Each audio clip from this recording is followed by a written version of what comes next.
જે સેક્શન છે આપણું એમાં જઈએ છીએ. તો મધ્યસ્થની ગણતરી માટેના ચોક્કસ સ્ટેપ આપણે ફોલો કરવાના છે. એ સ્ટેપ આ પ્રમાણે છે.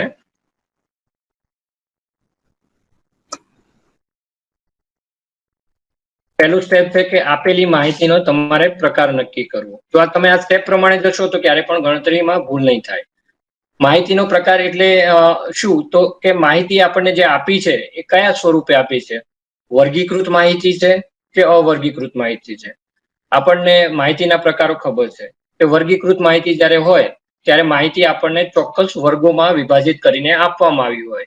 ઉદાહરણ તરીકે જોઈએ તો 0 to 9, 10 to 19 અથવા 0 to 10 વર્ગો કોઈ પણ પ્રકારના હોય, પણ માહિતી વર્ગ સ્વરૂપે હોય કે 0 to 9, 10 to 19, 20 to 29 આ પ્રકારે છે.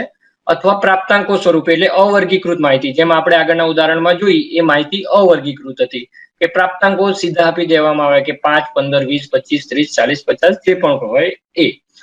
તો જ્યારે તમારે મધ્યસ્થની ગણતરી કરવાની થાય ત્યારે તમારે સૌ પહેલા માહિતીનો પ્રકાર ડિસાઈડ કરી લેવાનો કે આ કયા પ્રકારે માહિતી આપી છે, વર્ગીકૃત કે અવર્ગીકૃત. તો આ બેમાંથી એક પ્રકારે તમારે માહિતી આપી છે, કારણ કે ગણતરીની રીત એ માહિતીના પ્રકાર ઉપર આધારિત છે. તો સૌથી પહેલું સ્ટેપ આપણું જે છે મધ્યસ્થ ગણવાનું, એ માહિતીનો પ્રકાર નક્કી કરવો. તો બંનેમાંથી કયા પ્રકારની માહિતી છે એ નક્કી કરવી. ત્યારબાદ માહિતીને અથવા પ્રાપ્તાંકોને ચડતા કે ઉતરતા ક્રમમાં ગોઠવવા. એટલે આપણે અર્થમાં જ કીધું એ પ્રમાણે ભલે અવર્ગીકૃત માહિતી હોય કે વર્ગીકૃત માહિતી હોય, કોઈ પણ પ્રકારની માહિતી હોય, પણ એને પહેલા ચડતા કે ઉતરતા ક્રમમાં ગોઠવવા જરૂરી છે. ચડતા ક્રમમાં કેવી રીતે ગોઠવવાના, ઉતરતા ક્રમમાં કેવી રીતે ગોઠવવાના એની ડિસ્કશન આપણે કરી છે, પણ અવર્ગીકૃત માહિતીની કરી હતી. ધારો કે માહિતી વર્ગીકૃત છે તો પણ એને તમારે ચડતા કે ઉતરતા ક્રમમાં ગોઠવવું પડે. તો શું કરવાનું? તો 0 to 9 બરાબર, પછી 10 to 19 તો ઓટોમેટિક તમે અહીંયા જોવા મળે છે કે ક્રમ કયો છે? ચડતો ક્રમ છે. પહેલા નાનો વર્ગ છે 0 થી 9, એના પછી એનાથી મોટો વર્ગ 10 થી 19, 20 થી 29, તો એનાથી મોટો. તો બાય ડિફોલ્ટ વર્ગનું જે તમને ક્લાસિફિકેશન આપવામાં આવે છે એ મોટા ભાગે ચડતા ક્રમમાં જ હોય છે. પણ તેમ છતાંય હું ફરીથી તમને આ ગણતરી સમજાવું છું ત્યારે કહું કે તેમ છતાંય આપણે એકવાર ચેક કરવું પડે કે જે આપેલા વર્ગો છે એ ચડતા ક્રમમાં છે કે ઉતરતા ક્રમમાં. ઘણી વાર એવું થાય કે ગણતરી કરવા તમને આપવામાં આવી હોય ને મિક્સ ટાઈપનું આવૃત્તિ વિતરણ બનાવીને આપી દે કે 0 to 9, 10 to 19 એ રીતે આપેલું હોય, પણ વચ્ચે બીજા વર્ગો ઉમેરી દીધા હોય, તો એ વર્ગોને આપણે ચોક્કસ ક્રમમાં ગોઠવવા પડે. જો ગોઠવીને આપ્યા છે વર્ગીકૃત માહિતીમાં તો આપણે એને ગોઠવવાની જરૂર નથી, પણ ના આપ્યા હોય તો આપણે એવું નહીં માની લેવાનું કે જે વર્ગો આપ્યા છે એ બરાબર છે. કારણ કે મધ્યસ્થનો નિયમ છે કે પ્રાપ્તાંકો કે માહિતી જે આપી છે એને આપણે આ બંને ક્રમમાંથી એક ક્રમમાં ગોઠવવી પડે. તો પ્રાપ્તાંકો તો આપણે ગોઠવીશું કારણ કે આપણને ખબર છે, પણ વર્ગીકૃત માહિતી જ્યારે હોય, વર્ગોમાં હોય ને ત્યારે આપણે નોર્મલી જોઈએ ને તો બધી જ ક્રમમાં હોય છે. જ્યારે હોય ત્યારે ગોઠવવાની જરૂર નથી, પણ જોઈ લેવાનું કે છે કે નહીં, ચડતા ક્રમમાં કે ઉતરતા ક્રમમાં. ના હોય તો વર્ગોને પહેલા આપણે આ બંનેમાંથી જે ક્રમ તમે નક્કી કરો એ ક્રમમાં ગોઠવવાની રહેશે. તો મધ્યસ્થનું આ બીજું સોપાન છે કે માહિતીને તમારે ચડતા કે ઉતરતા ક્રમમાં ગોઠવવી. તો આ ગણતરી કરતા પહેલાના સોપાનો છે, અને ત્યારબાદ જ આપણે મધ્યસ્થની ગણતરી કરવી. તો જે પ્રકારે માહિતી હશે એ પ્રકારે એની ગણતરી માટેની ફોર્મ્યુલા છે. જેમ કે અવર્ગીકૃત માહિતી હશે તો એની ગણતરી અલગ રીતે થશે, વર્ગીકૃત માહિતી હશે તો એની ગણતરી આપણે અલગ રીતે કરીશું.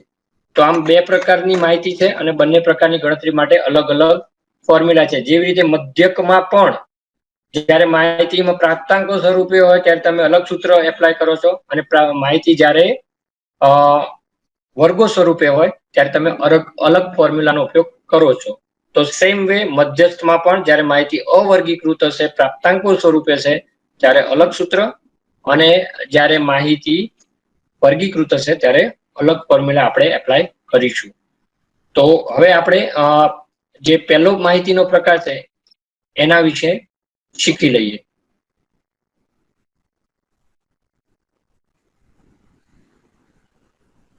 અવર્ગીકૃત માહિતી પરથી મધ્યસ્થની ગણતરી કરવી. તો કેવી રીતે કરવી એ જોઈએ. તો જેમ આપણે અર્થમાં સમજ્યા, આગળ પણ સોપાનમાં સમજ્યા, તો અવર્ગીકૃત માહિતી હોય તો પહેલા તેના પ્રાપ્તાંકોને આપણે ચડતા કે ઉતરતા ક્રમમાં ગોઠવવાના રહેશે મધ્યસ્થ ગણતરી કરતા પહેલા. આ ફર્સ્ટ સ્ટેપ છે, 0 સ્ટેપ છે કે આ કર્યા વગર તમારે ક્યારે પણ મધ્યસ્થની ગણતરી કરવાની શરૂઆત કરવી નહીં. ત્યારબાદ એની માટેનું આ ફોર્મ્યુલા છે. જ્યારે માહિતી અવર્ગીકૃત હોય ત્યારે જ આ ફોર્મ્યુલાનો ઉપયોગ થઈ શકે. વર્ગીકૃત માહિતી માટે આ ફોર્મ્યુલાનો ઉપયોગ થઈ શકે નહીં. અવર્ગીકૃત એટલે ફરીથી રિપીટ કરું છું કે જ્યારે માહિતી તમને કાચા પ્રાપ્તાંકો અથવા પ્રાપ્તાંકો સ્વરૂપે આપી હોય, જેમ કે 0, 1, 2, 5, 15, 20 પ્રાપ્તાંકો હોય, અંકો હોય, ત્યારે એ માહિતી પરથી મધ્યસ્થની ગણતરી કરવા માટે આપણે આ સૂત્રનો ઉપયોગ કરી શકીએ. એમ એટલે મધ્યસ્થ. m is equal to n+1/2 મૂળ અવલોકન. કારણ કે જે પ્રાપ્તાંકો છે એમાંથી આપણે અવલોકન પસંદ કરવાનું થશે. તો એ મધ્યસ્થનું સૂત્ર ફરી રિપીટ કરું છું કે m is equal to મધ્યસ્થ બરાબર n+1/2 મૂળ અવલોકન. આ સૂત્રમાં પાછળ ભલે આપણે મૂળ અવલોકન લખ્યું છે, તો સૂત્ર આ રીતે જ છે અને આપણે પણ જ્યારે પણ આને એપ્લાય કરીશું તો આ જ રીતે લખીશું. તો m બરાબર મધ્યસ્થનો સિમ્બોલ m છે, મીડિયન છે, અને n બરાબર શું? તો n બરાબર કુલ પ્રાપ્તાંકોની સંખ્યા. કુલ પ્રાપ્તાંકોની સંખ્યા એટલે શું? તો આપણે એક ઉદાહરણ જોઈએ અહીંયા. ધારો કે હું અહીંયા પ્રાપ્તાંકો લખું છું 3, 5, 7, 4 આ પ્રાપ્તાંકો અથવા અવલોકનો તમને આપવામાં આવે છે અને આના ઉપરથી મધ્યસ્થ શોધવું કહેવામાં આવ્યું હોય તો આ માહિતીમાં આપણો n શું બનશે? તો કે 4. કેવી રીતે? તો કે આ એક પ્રાપ્તાંકોની સંખ્યા છે, સરવાળો નહીં. યાદ રાખજો, સરવાળો નથી કરવાનો, એની સંખ્યા લેવાની છે. તો 3 એ એક પ્રાપ્તાંક થયો, 5 એ બીજો પ્રાપ્તાંક થયો, 7 એ ત્રીજો પ્રાપ્તાંક થયો અને 4 એ ચોથો પ્રાપ્તાંક થયો. તો કુલ પ્રાપ્તાંકોની સંખ્યા શું થાય? 4. સરવાળો કરવાનો નથી, કાઉન્ટિંગ કરવાનું છે, ગણતરી કરવાની છે. તો n બરાબર કુલ પ્રાપ્તાંકોની સંખ્યા એટલે જે ઉદાહરણ આપણે આપ્યું છે એમાં 3 એ એક પ્રાપ્તાંક છે, 5 એ બીજો પ્રાપ્તાંક છે, 7 એ ત્રીજો પ્રાપ્તાંક અને 4 એ ચોથો પ્રાપ્તાંક. તો આ સંજોગોમાં આપેલી જે માહિતી છે એમાં n ની સંખ્યા થાય છે 4. સરવાળો નથી કરવાનો, ફરીથી કહું છું, એની ગણતરી કરવાની છે અને આ રીતે આપણે n નક્કી કરી શકીએ.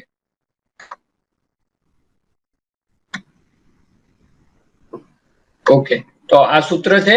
જ્યારે અવર્ગીકૃત માહિતી હોય એના ઉપરથી આપણે મધ્યસ્થની ગણતરી કરવી હોય ત્યારે. હવે આપણે એક ઉદાહરણ લઈએ. હાલ તમારે કઈ ગણતરી કરવાની નથી, તમારે અહીંયા ધ્યાન રાખવાનું છે.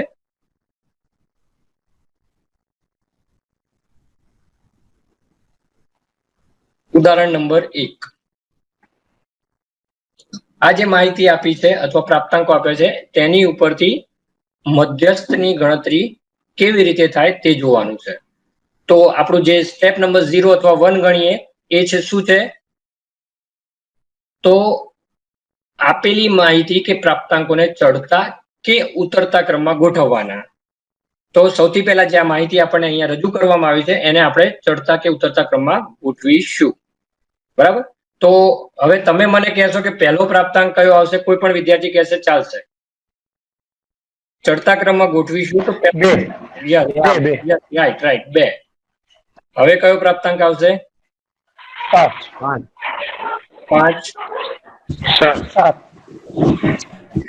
એક્ઝેક્ટલી. પછી 9, 11, 12, રાઈટ, 14 અને 14. તો આ ક્લિયર થઈ ગયું છે કે ચડતા ક્રમમાં પ્રાપ્તાંકો આપણે આ રીતે ગોઠવવાના થાય. તો મધ્યસ્થ ગોઠવતી પહેલા આપણે આ રીતે ક્રમમાં ગોઠવી દઈશું. ત્યારબાદ આપણે એનું જે મધ્યસ્થનું સૂત્ર છે એને આપણે અહીંયા એપ્લાય કરીશું. તો ટોટલ n ની સંખ્યા આપણે અહીંયા પ્રાપ્તાંકો જોઈએ તો કેટલી થાય છે? તો 12 એક પ્રાપ્તાંક છે, 2 એ બીજો પ્રાપ્તાંક છે, 5 એ ત્રીજો પ્રાપ્તાંક છે, 9 એ ચોથો પ્રાપ્તાંક, 7 એ પાંચમો પ્રાપ્તાંક, 11 એ છઠ્ઠો પ્રાપ્તાંક અને 14 એ સાતમો પ્રાપ્તાંક. તો કુલ પ્રાપ્તાંકોની સંખ્યા કેટલી છે? 7. અહીંયા આપણે લખ્યું છે કે n બરાબર 7.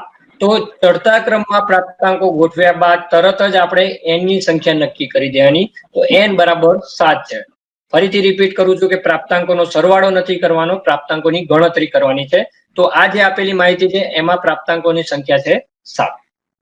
હવે આપણે આપણું સૂત્ર મધ્યસ્થ બરાબર n+1/2 મૂવ અવલોકન. આ સૂત્ર ફિક્સ છે. 1 અને 2 એનો અર્થ ના હોય, એને ગણતરીના ભાગરૂપે આપણે જે પણ ગાણિતિક પ્રક્રિયા કરવાની છે એ કરવાની થાય. તો આ મધ્યસ્થનું સૂત્ર લખીશું. હવે આપણે n બરાબર 7 લઈ અને મધ્યસ્થ કેવી રીતે ગણો એ જોઈશું. તો આપણે આપણી નજર સામે રહે એટલે ફરીથી અહીંયા મૂક્યું છે ચડતા ક્રમમાં ગોઠવેલી માહિતી અને n બરાબર 7 જે આપણે આગળ ગણતરી કરી છે આપણે ગણતરીમાં આપણી સામે રહે એટલા માટે ફરીથી અહીંયા મૂકવામાં આવ્યું છે. હવે n ની જગ્યાએ આપણે 7 મૂક્યા. સૂત્ર તમને ખબર છે કે n+1/2 નું અવલોકન. તો n ની જગ્યાએ અત્યારે આપણે અહીંયા 7 મૂક્યા. તો 7 + 1/2 નું અવલોકન. આવી આપણી એક સૂત્ર બને. હવે 7 + 1 કરવાનો તો કેટલો જવાબ આવે? તો કે 8. આપણે સ્ટેપ બાય સ્ટેપ જવાનું, આપણને આવડે છે, કેલ્ક્યુલેટર છે, પણ તેમ છતાંય ગણતરીના સ્ટેપ આપણે ફોલો કરવા પડે. તો 7 + 1 તો કે 8. 8/2 નું અવલોકન. સિમ્પલ ગણતરી છે. 8/2 એટલે મૌખિક આપણે કરી શકીએ તો કે 4. તો કે ચોથું અથવા 4મું અવલોકન. તો હવે આપણે જે ચડતા ક્રમમાં કે ઉતરતા ક્રમમાં માહિતી ગોઠવી છે એમાંથી ચોથા નંબરનો જે પ્રાપ્તાંક હશે એ આપણો મધ્યસ્થ બનશે. આ ગણતરીને આધારે આપણને જે પ્રાપ્તાંક મળ્યો કયો મળશે? તો કે પહેલો પ્રાપ્તાંક કયો છે અહીંયા? તો એક જ સેકન્ડ આપણે એને હાઇલાઇટ કરીએ છીએ. પહેલો પ્રાપ્તાંક આપણો છે 2, બીજો પ્રાપ્તાંક છે 5, ત્રીજો પ્રાપ્તાંક છે 7 અને ચોથો પ્રાપ્તાંક છે આપણી પાસે 9. રાઈટ? તો આપણો મધ્યસ્થ શું બનશે? 9. કારણ કે ગણતરીના આધારે આપણને એવો જવાબ મળ્યો છે કે ચોથું અથવા 4મું અવલોકન. તો ચડતા કે ઉતરતા ક્રમમાં ગોઠવ્યા બાદ શરૂઆતથી ગણવાનું.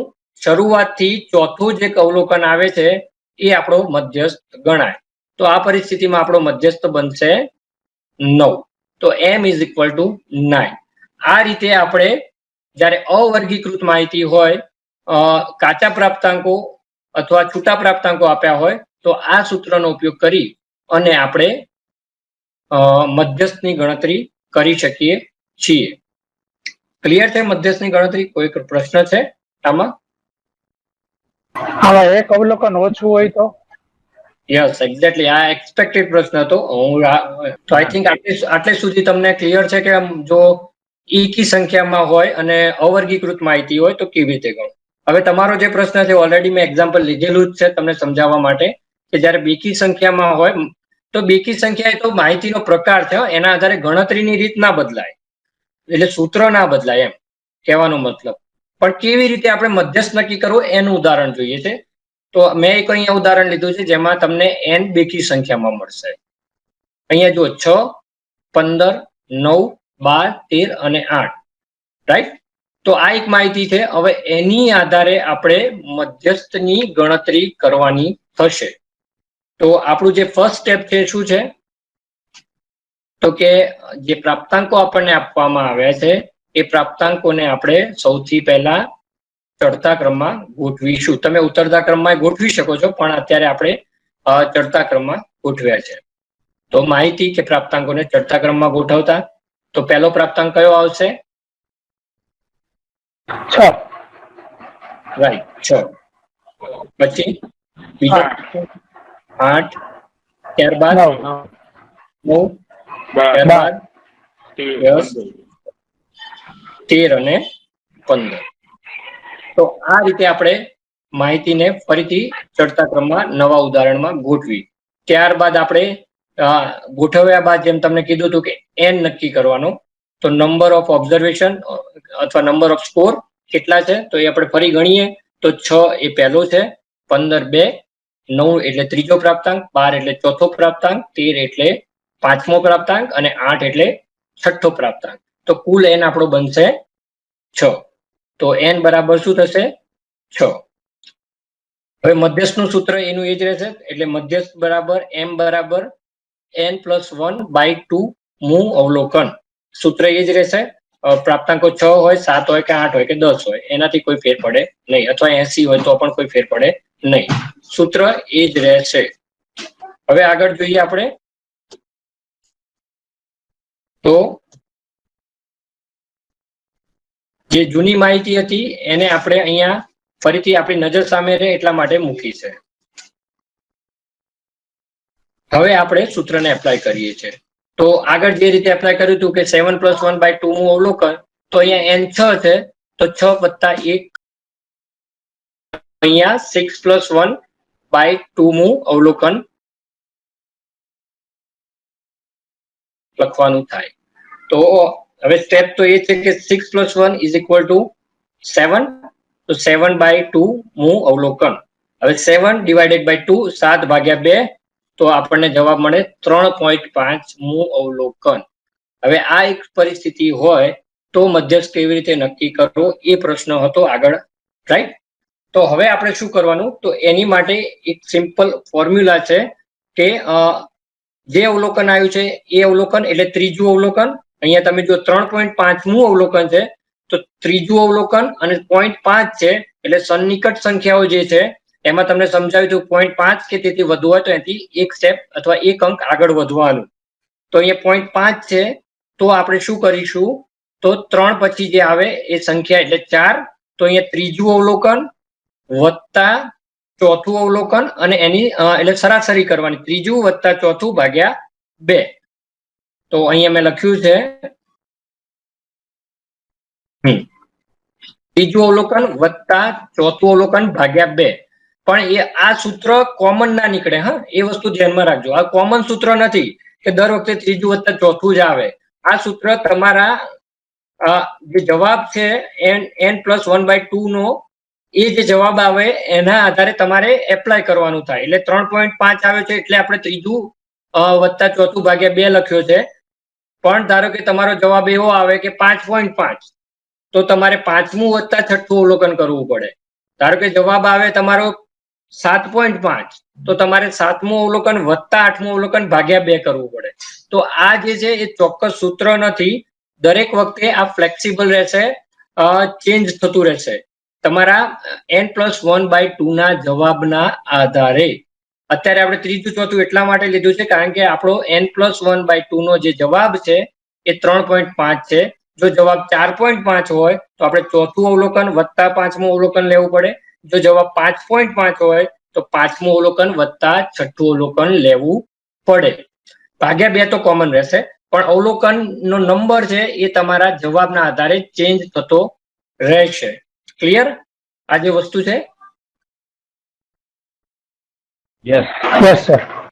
ઓકે, તો હવે આપણે ત્રીજું અવલોકન ગણીએ. જેમ આગળ આપણે જ્યારે ચોથું અવલોકન લેવાનું હતું તો શરૂઆતથી ગણતરી ચાલુ કરી હતી, તો અહીંયા પણ ત્રીજું અવલોકન લેવાનું છે. તો શરૂઆતથી ત્રીજું અવલોકન ગણીએ તો 1, 2 અને 3. તો અહીંયા જવાબ મળે છે 9. તો ત્રીજું અવલોકન આપણે 9 લેવાનું. તો 9 અને ચોથું અવલોકન આપણને મળે છે અહીંયા 12. તો 9 + 12 ભાગ્યા 2 અને જે જવાબ આવે એ બનશે આપણો મધ્યસ્થ. અહીંયા જુઓ તમે 9 + 12 ભાગ્યા 2. તો આપણો જે જવાબ આવશે એ છે 21/2. અને 21/2 એટલે આપણો જે જવાબ મળે આપણને તે છે 10.5. તો અહીંયા મધ્યસ્થ આપણો બનશે 10.5. એવું જરૂરી નથી કે પૂર્ણાંક સંખ્યા જ મધ્યસ્થમાં મળી શકે. જ્યારે મધ્યસ્થ બેકી સંખ્યામાં પ્રાપ્તાંકો આપેલા હોય ત્યારે મધ્યસ્થ આપણને અપૂર્ણાંક કે પૂર્ણાંક બંનેમાં મળી શકે છે. તો જ્યારે બેકી સંખ્યામાં માહિતી હોય ત્યારે આપણે મધ્યસ્થની ગણતરી અવર્ગીકૃત માહિતીમાં આ રીતે કરી શકીએ છીએ. ત્યાં તમારે એક એડિશનલ પ્રોસેસ કરવાની થાય, જે પ્રાપ્તાંકોને બે પ્રાપ્તાંકોને સિલેક્ટ કરી અને એની સરાસરી એ જ મધ્યસ્થ બને છે. તો આ રીતે આપણે બંને પ્રકારની માહિતી એકી સંખ્યા, બેકી સંખ્યા અને પણ અવર્ગીકૃત હોય ત્યારે કેવી રીતે મધ્યસ્થ શોધવો એના વિશે આપણે જોયું.